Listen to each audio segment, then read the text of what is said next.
I'd like to go into now is that what a title agent actually does, because most people think that when you're buying a house, that once you identify the house, that's the end of the process. But in my opinion, that's really where it begins, because there are so many things that can happen from the beginning to the end of actually getting to that closing table. And I'm sure we both have plenty of war stories that we can go into. But basically, your job as a title agent, what does that entail in the whole process? Well, the way I like to explain to people, because most people don't understand what title agent is, what a closing agent is. I'll have friends of mine that'll say, oh, I'm looking for a house, I want to buy one. I said, well, I'm not a real estate agent. Let me explain to you what I do. So we're the last person that people see during the process of purchasing a home, because we're the ones that make sure the papers are prepared correctly, everyone sits down, signs their documents, and then we disperse all the funds. They come into our account, and we disperse them all out to the appropriate parties. I liken my job to like a wedding planner. I'm kind of like the real estate planner. So you sign a sales contract with your agent, you go to a mortgage company and you apply. In the meantime, as a title agent, we're starting the process on our end. We order a title search, which searches the public records. We're going to order a municipal lien search. That checks for code enforcement. We verify the homeowner association. We have to order any payoffs. So on this wedding planner thing, we kind of pull everything together.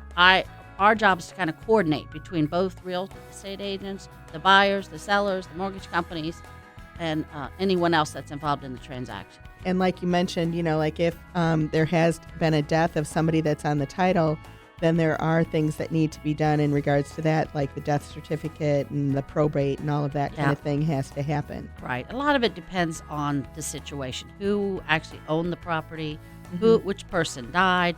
There's different things that happen depending on how they hold title.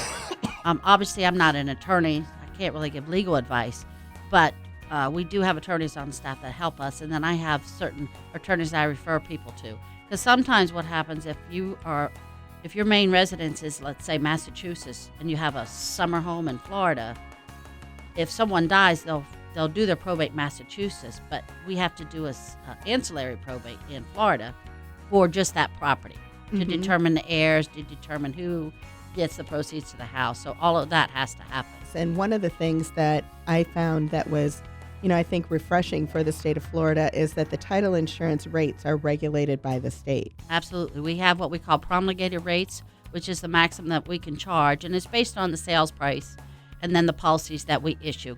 If we're doing one policy, if we're doing two policy.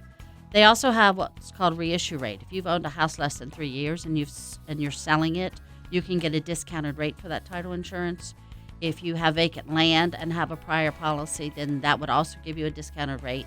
And when you're refinancing, if you have an owner's policy, you get a discounted rate for that as well. With the new regulations that started, it's to protect the consumer, which in the case of a loan closing is the borrower. It's called, there was a government agency set up called the CFPB, and they regulate those. So they've changed a lot of the forms that we use now. Anyone that has applied for a mortgage after October 3rd of this year will be subject to the use of that form. It's now called a closing disclosure. It's a 5-page form, and it is real user-friendly. Even if you've never bought a home, you can understand completely exactly what happened. And this all came about because of our market crash, when a lot of lenders just did not realize what they were getting into. Yeah, and so it puts everything all together, and you have to get that form. I believe it's 3 days before closing, correct? Yes, the lender's responsible for making sure their borrower has that 3 days before the actual closing date, and that's federal law.